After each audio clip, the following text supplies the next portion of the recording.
I have a few favorites. One is Thailand. I love Thailand. I love London. I love the Maldives. I love traveling with my wife. I always forget to take pictures, and she always kind of reminds me to take pictures and says that you never take pictures on vacation. I love animals and I love the sea world, and someday I want to swim with sharks, but my wife is not allowing me to do that. I use Google Maps the most to GPS anything.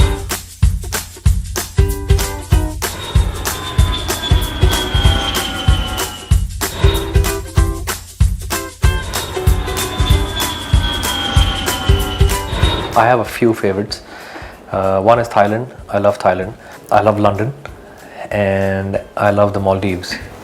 I think these three would be a no-brainer for me.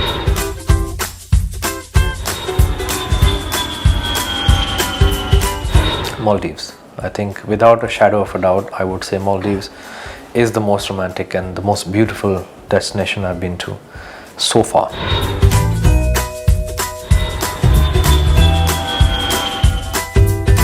See, I love traveling with my wife. We travel so often that I obviously can't see myself traveling without her. So after 7 years so far of being together, touch wood, I had to be somewhere for 3 or 4 days by myself, and I found myself really lost without her because I'm so used to having her around and she's so used to having me around that, you know, sometimes we almost wonder that we almost start looking out for each other. So that was one thing. She's my favorite traveling partner, and I love traveling with her.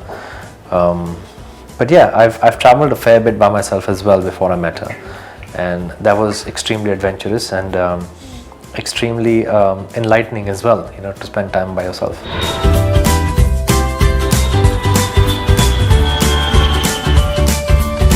I think. I can't really say quirky, but swimming with stingrays in Maldives was a very, very exciting experience for both of us. There were stingrays just about a few feet away from us, and we didn't know what to expect when we were swimming with them, whether they would be dangerous to swim with. But then of course later we found out that a lot of people swim with stingrays. But I won't call that quirky, I would call that quite an experience because I love animals and I love the sea world. And someday I want to swim with sharks, but my wife is not allowing me to do that.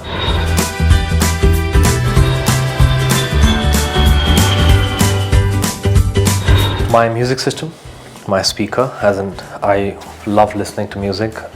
I would say, of course, my electricals in terms of my phone chargers and stuff, my shades, of course my passport, and flip-flops probably.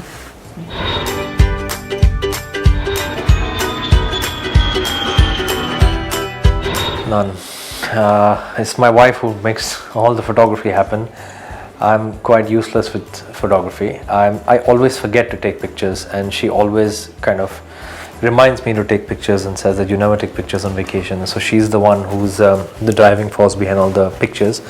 And if I had my way, I wouldn't take any because I like to keep the memories in my head. But unfortunately, we don't live in that kind of a world today. You know, there's all moments are captured on camera and displayed to the world today, unfortunately.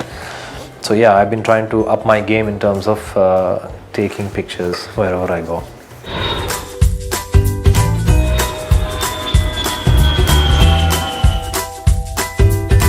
Yes, so we both research. I think I'm the travel head in the family.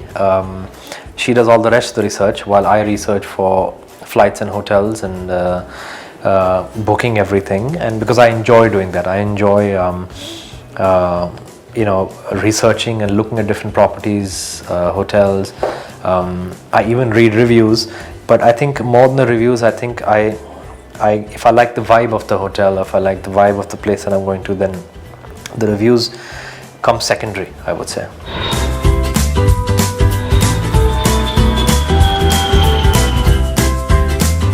Beaches would be first, snow destinations and safaris would be second, mountains would be third,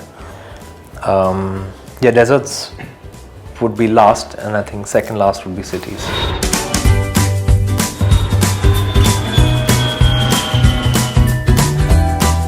Google Maps. I use Google Maps the most to GPS anything because, I mean, now it's so convenient that everything's on your phone. Distances and locations and directions.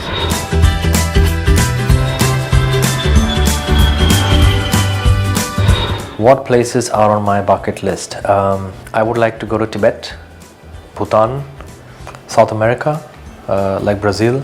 Places I'm trying to think of places I haven't been to, and safari in Kenya.